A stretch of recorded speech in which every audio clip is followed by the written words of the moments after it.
नमस्कार दोस्तों, कैसे हो आप लोग। आज की डेट है 29 अक्टूबर 2025 और करंट अफेयर डिस्कशन में आपका स्वागत है। यह है द हिंदू का फ्रंट पेज, जहाँ पे सबसे इम्पोर्टेंट न्यूज़ तो ये है, जो मोंता साइक्लोन यानी चक्रवात है वो आंध्र प्रदेश की सीमा को हिट किया है, समुद्री सीमा को हिट किया है। तो वहाँ पे भारी बारिश और तेज़ हवा की संभावना है और वहाँ पे ये कंडीशन बहुत, सिचुएशन अभी मतलब टाइट है वहाँ पे। ठीक है। उसके अलावा ये आईआईपी जो इंडेक्स ऑफ इंडस्ट्रियल प्रोडक्शन जारी की गई है एनएसओ द्वारा, सीएसओ द्वारा। तो इसके बारे में है कि ये 3 मंथ में सबसे कम है, सितंबर में 4 पे पहुंच गई है, इसके बारे में दे रखा है। और एक न्यूज़ है, क्लाउड सीडिंग दिल्ली में कल भी ट्रायल चल रहा था, तीसरा ट्रायल चल रहा था और आज भी चल रहा है।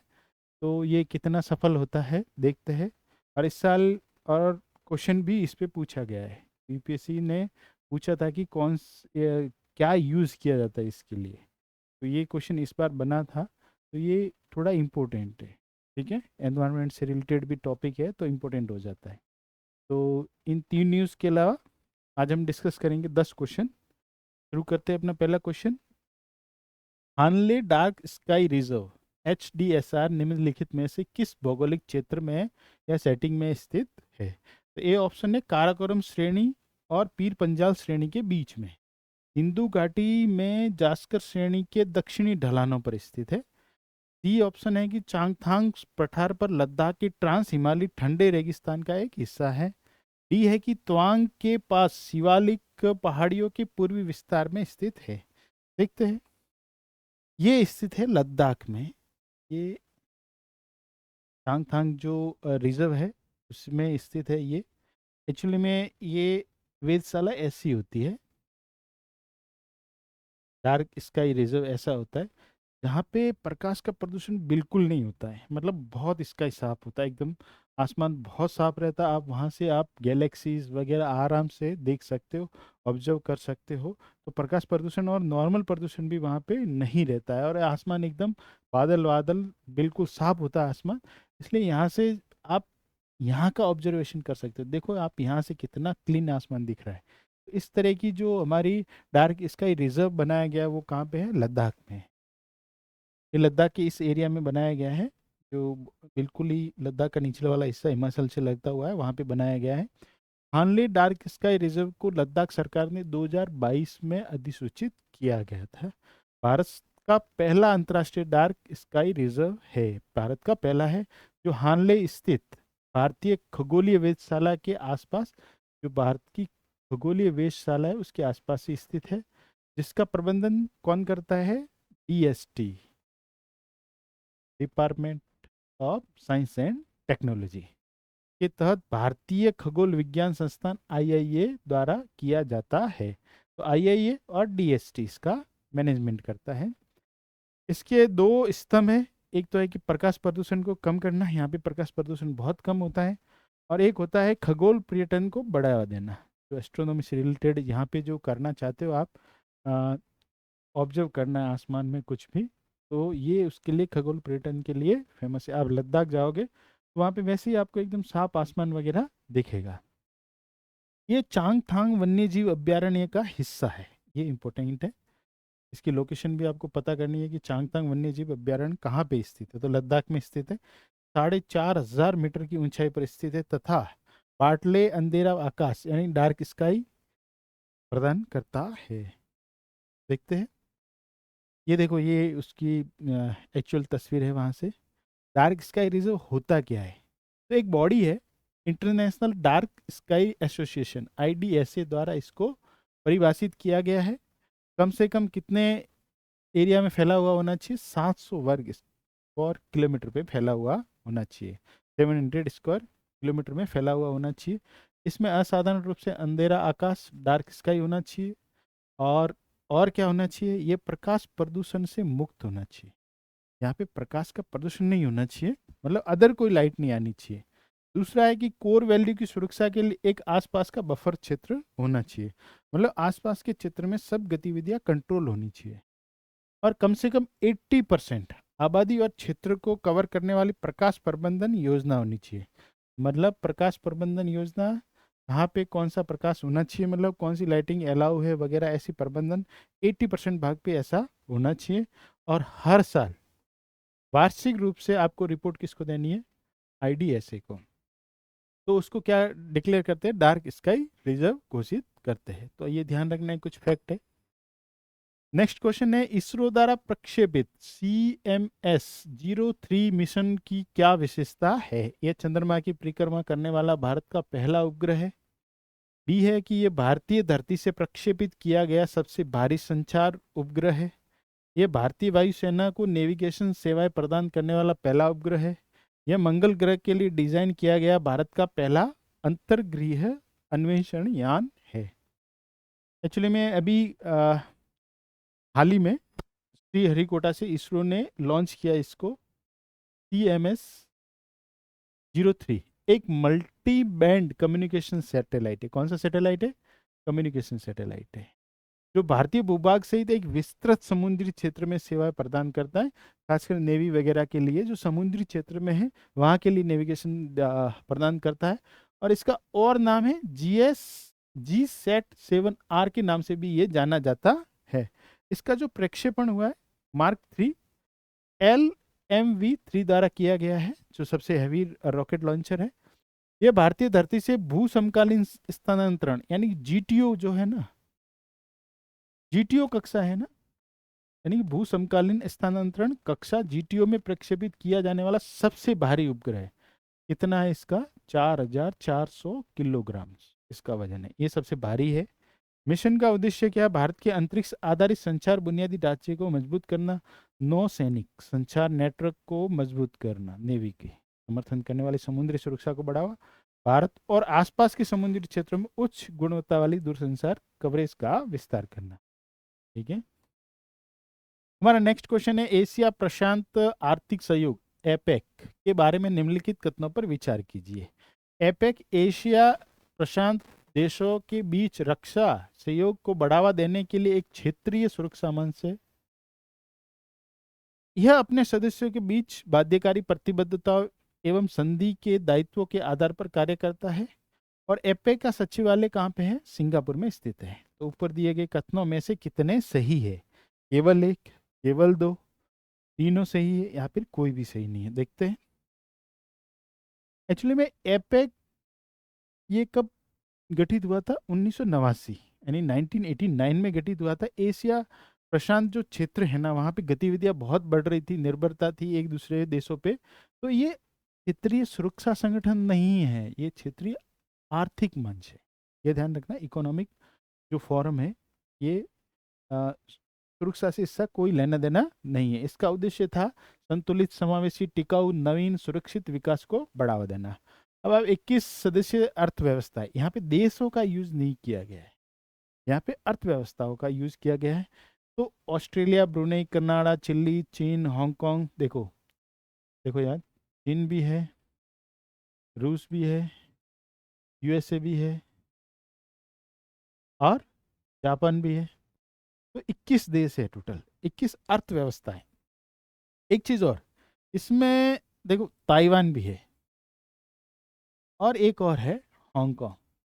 तो इसमें देश तो नहीं है, अर्थव्यवस्था है। हांगकांग एक अलग अर्थव्यवस्था है, ताइवान भी एक अलग अर्थव्यवस्था है, इसलिए देश नहीं है, इसमें अर्थव्यवस्थाएं मेंबर होती है। इसका सचिवालय सिंगापुर में है, बिल्कुल सही है। और इसके निर्णय स्वैच्छिक होते हैं, गैर बाध्यकारी होते हैं और आम सहमति से लिए जाते हैं। ठीक है, और इसके कुछ इससे जुड़े हुए कीवर्ड है, जैसे बागोर लक्ष्य 1994 में लॉन्च हुआ था। एपेक उत्तराजया विजन 2040, ये भी एपेक से संबंधित है। महत्वपूर्ण है, भारत इसका मेंबर नहीं है, क्योंकि जो एशिया प्रशांत वाला क्षेत्र है उसमें भारत हिंद महासागर में आ जाता है, इसलिए भारत इसका सदस्य नहीं है अभी तक। नेक्स्ट क्वेश्चन है, महामेड टेक मिशन के बारे में निम्नलिखित कथनों पर विचार कीजिए। इसे अनुसंधान, राष्ट्रीय अनुसंधान प्रतिष्ठान ANRF द्वारा भारतीय चिकित्सा अनुसंधान परिषद ICMR के सहयोग से शुरू किया गया है। इसका उद्देश्य है भारत के चिकित्सा प्रौद्योगिकी क्षेत्र में नवाचार को गति देना, उच्च लागत वाले आयातों पर निर्भरता कम करना, सस्ती एवं उच्च गुणवत्ता वाली चिकित्सा प्रौद्योगिकियों तक समान पहुंच को बढ़ावा देना है। ऊपर दिए गए कथनों में से कौन से सही है? केवल एक, केवल दो, एक और दो, दोनों, न तो एक और नहीं दो। देखते हैं। एक्चुअली में ये जो महा है इसमें, इसका फुल फॉर्म होगा mission for advancement in high impact area in medical technology. तो मेडिकल टेक्नोलॉजी मेड टेक हो गया, और इस पूरे का हो गया महा। तो महा मेड टेक, ये बिल्कुल सही है। ANRF, ठीक है, अनुसंधान नेशनल रिसर्च फाउंडेशन द्वारा ICMR के सहयोग से और गेट्स फाउंडेशन के सहयोग से शुरू किया गया है। भारत के चिकित्सा प्रौद्योगिकी क्षेत्र में नवाचार को गति देना, जो जो टेक्नोलॉजीज है, जो मेडिकल फील्ड की टेक्नोलॉजी, उनमें एडवांसमेंट लाना, महंगे आयात पर निर्भरता कम करना तथा उच्च गुणवत्ता वाले किफायती मेडटेक समाधानों पर समान पहुंच को बढ़ावा देना है। ऐसी परियोजनाओं को आगे बढ़ाना जो बाजार में परिवर्तनकारी चिकित्सा प्रौद्योगिकी प्रदान कर सके। ठीक है, ये शैक्षणिक और अनुसंधान एवं विकास संस्थाएं जैसे अस्पताल है, स्टार्टअप है, MSME है, मेडटेक उद्योग है, उनको वित्तीय सहायता भी प्रदान करता है। ये ध्यान रखना इसके बारे में, ज़्यादा डेप्थ में नहीं जाना, लेकिन इसका उद्देश्य अपने को पता होना चाहिए, और कौन इसको प्रबंध कर रहा है, या फिर किसने ये शुरू की गई पहले। भारत की शास्त्रीय भाषाओं के संदर्भ में आज तक कुल 11 भारतीय भाषाओं को शास्त्रीय भाषा का दर्जा प्राप्त है। पाली और प्राकृत दोनों को भारत में शास्त्रीय भाषाओं का दर्जा दिया गया है। नेक्स्ट है, किसी भाषा को शास्त्रीय भाषा के रूप में वर्गीकृत करने के मानदंडों में एक उसका है कि 1500 से 2000 वर्षों का लिखित इतिहास शामिल है। तो बिल्कुल तीनों ही स्टेटमेंट सही है, केवल एक, केवल दो, तीनों ही स्टेटमेंट सही है, कोई नहीं। ये अभी PIB का एक न्यूज़ था, उन्होंने ये जारी किया था, तो उसमें पूरी डिटेल दे रखी है। तो पहला कथन सही है, 11 भारतीय भाषाओं को शास्त्रीय भाषा का दर्जा प्राप्त था। पहले 6 थी, और 5 भाषाओं को 3 अक्टूबर 2024 को दिया गया दर्जा। कौन कौन सी ये भाषा? मराठी है, पाली है, प्राकृत है, असमिया है और बंगाली। 5 भाषाओं को अभी दर्जा है। टोटल कितनी होगी? 11 भाषाएं होगी। किसी भाषा को शास्त्रीय भाषा के रूप में दर्जा देने के लिए क्या क्या मानदंड हो सकते हैं? तो सबसे पहले तो सही बात है, 1500 से 2000 वर्षों की अवधि तक जो इतिहास है ना, उसका लिखित प्रारंभिक ग्रंथ और लिखित इतिहास कितना होना चाहिए? 1500 से 2000 वर्षों पुराना। प्राचीन साहित्य या ग्रंथों का एक संग्रह जिसे बोलने वाली पीढ़ियों द्वारा विरासत माना जाता है। कुछ लोगों द्वारा एक समूह होना चाहिए, जो उनकी जो प्राचीन विरासत है, उनको एक मतलब अपने लिए एक प्राइड माना जाना चाहिए, एक विरासत माना जाना चाहिए। ज्ञान ग्रंथ, विशेष रूप से गद्य ग्रंथ, काव्य के अतिरिक्त पूरा लेखीय और शिलालेखीय साक्ष्य भी होने चाहिए। और अभी इसमें थोड़ा चेंजेस करके नया था कि शास्त्रीय भाषा और उसका साहित्य अपने वर्तमान स्वरूप में भिन्न हो सकता है। मूल रूप से व्युत्पन्न के बाद स्वरूपों में अलग अलग हो सकता है।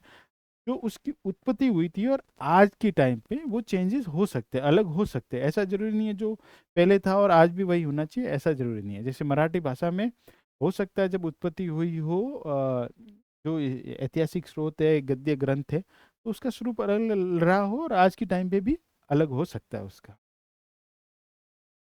नेक्स्ट, शास्त्रीय भाषा के बारे में देख लेते हैं। 2004 में शुरू किया गया था, भारत सरकार ने शुरू किया था भाषाओं की प्राचीन विरासत को स्वीकार करने और संरक्षित करने के लिए उन्हें शास्त्रीय भाषा के रूप में नामित करना शुरू कर दिया था।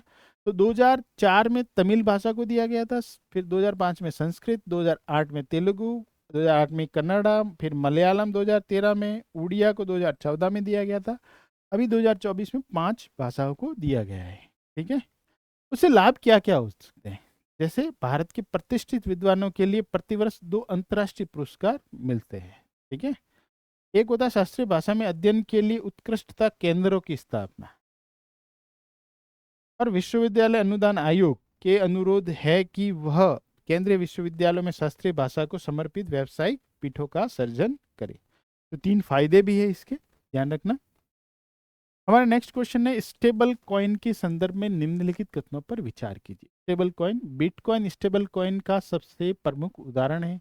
ये ब्लॉकचेन आधारित डिजिटल करेंसी है जो स्थिर मूल्य बनाए रखने के लिए फिएट मुद्राओं से जुड़ी हुई है। स्टेबल कॉइन तेज, कम लागत वाले और सुरक्षित डिजिटल लेन देन को सक्षम बनाते हैं उपयुक्त में से कौन से कथन सही है? केवल 2 और 3, केवल 1 और 3, 1, 2 और 3 तीनों, केवल 2। एक्चुअली में 2009 में जब से बिटकॉइन आया है, उसके बाद बहुत सारी और भी क्रिप्टो करेंसीज मार्केट में आई है, लेकिन उसमें वॉलेटिलिटी बहुत है। यानी कि जैसे बिटकॉइन जब आया था तो तब हार्डली आधे डॉलर का था, और वो अभी 1 लाख डॉलर से भी ऊपर पहुंच गया है। तो उसमें वॉलेटिलिटी बहुत है।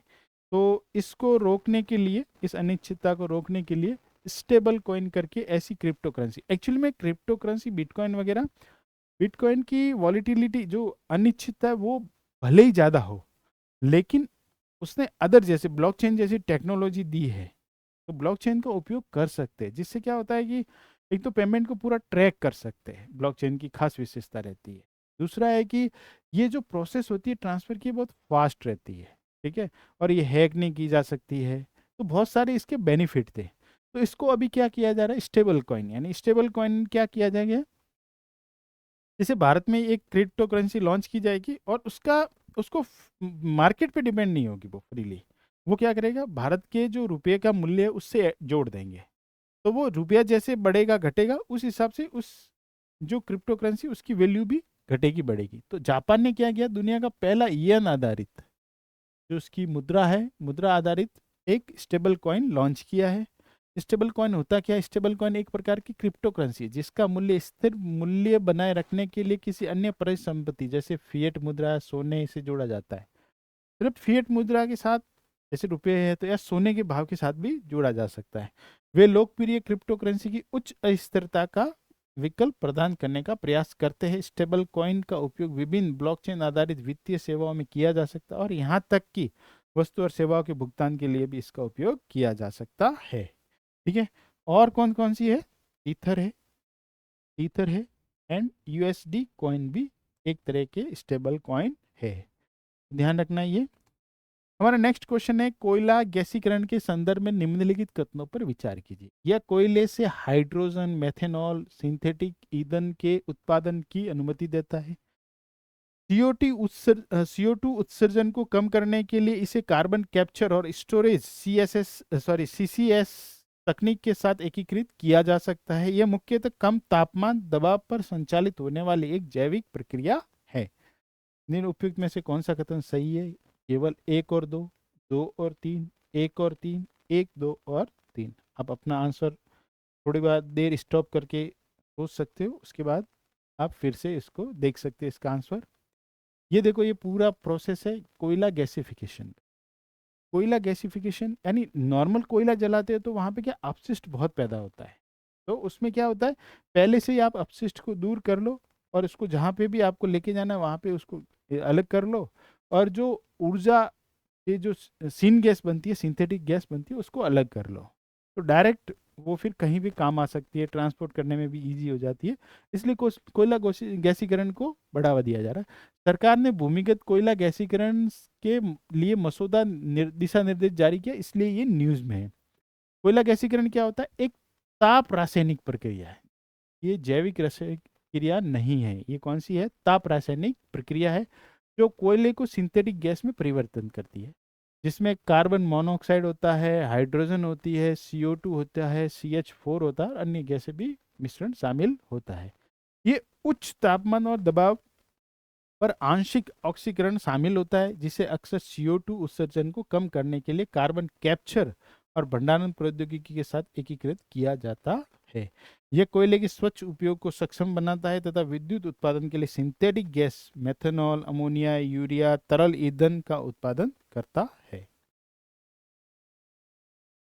नेक्स्ट है 2025 में लॉन्च किया गया ज्ञान भारत मिशन। मुख्य रूप से इसका उद्देश्य क्या है? स्कूल और उच्चतर शिक्षा सामग्री के लिए एक राष्ट्रीय डिजिटल संग्रह बनाना है, या भारत की पांडुलिपि विरासत को डिजिटाइज और सूचीबद्ध करना है। नेक्स्ट है सी है इसका, भारतीय ज्ञान ग्रंथों का क्षेत्रीय भाषाओं में AI संचालित अनुवाद को बढ़ावा देना है, या पारंपरिक ज्ञान प्रणालियों के संरक्षण के लिए एक एकीकृत डिजिटल मंच तैयार करना है। एक्चुअली में ये पांडुलिपि है पुरानी, जो नहीं करते, उनका हास हो रहा है, या फिर कहीं ना कहीं नुकसान भी हो रहा है इनका। स्टोर करके कितना लंबा आप स्टोर करोगे, ठीक है। इसके लिए उसको क्या किया जा रहा है, भारत की विशाल पांडुलिपि विरासत को संरक्षित, डिजिटलीकृत और प्रसारित करना और भावी पीढ़ियों के लिए इसकी सभ्यतागत ज्ञान परंपराओं को पुनर्जीवित करना है। तो ये पांडुलिपि से रिलेटेड है। पांडुलिपि क्या होती है, कागज, छाल, ताड़ के पत्ते आदि पर हस्तलिखित रचना होती है जो कम से कम कितने साल पुरानी हो, 75 साल पुरानी। इसका उद्देश्य क्या होता है, देश भर में 1 करोड़ से अधिक पांडुलिपियों का डिजिटलीकरण करना, सूचीकरण करना, पांडुलिपियों का एक राष्ट्रीय डिजिटल भंडारण तैयार करना, एक लाइब्रेरी टाइप तैयार करना है ऑनलाइन, स्मार्ट एक्सेस, ट्रांसक्रिप्शन और प्रोवेंस के लिए एआई, ओसीआर, ब्लॉकचेन प्रौद्योगिकी को एकीकृत करना। इसका जो नोडल मंत्रालय है वो कौन सा है, संस्कृति मंत्रालय है वो इसका नोडल मंत्रालय, ध्यान रखना है। नेक्स्ट है, लोकटक झील के संदर्भ में निम्नलिखित कथनों पर विचार कीजिए। यह पूर्वोत्तर भारत की सबसे बड़ी मीठे पानी की झील है जो अपने तैरते द्वीपों के लिए जानी जाती है, फुमडी बोलते हैं उसको। इसे रामसर साइट के रूप में नामित किया गया और मॉन्ट्रेक्स रिकॉर्ड के तहत सूचीबद्ध किया गया। यह झील अपने क्षेत्र का कुछ हिस्सा केबुल लामजाओ राष्ट्रीय उद्यान के साथ साझा करती है, जो विश्व का एकमात्र तैरता हुआ राष्ट्रीय उद्यान है। उपयुक्त में से कौन सा कथन सही, 1, 2, 2, 3 या फिर 1, 2, 3 सही है, या फिर केवल 1 और 3 सही है? देखते हैं इसका आंसर। ये देखिए, मणिपुर में स्थित केबुल लामजो पार्क और लोकटक झील है। यहाँ पे ऐसी संरचना है, ये देखो, ये संरचनाएं तैर रही है ऊपर, तो ये एक अद्वितीय टाइप की झील है। अध्ययन में मणिपुर न्यूज में क्या है कि मणिपुर की लोकटक झील में भूमि उपयोग को जल प्रदूषण से जोड़ा गया, इसलिए ये न्यूज में है, ठीक है। लोकटक झील पूर्वोत्तर भारत की सबसे बड़ी मीठे पानी की झील है, बिल्कुल सही है। यह फुमडी वनस्पति के तैरते द्वीप, ये देखो फुमडी,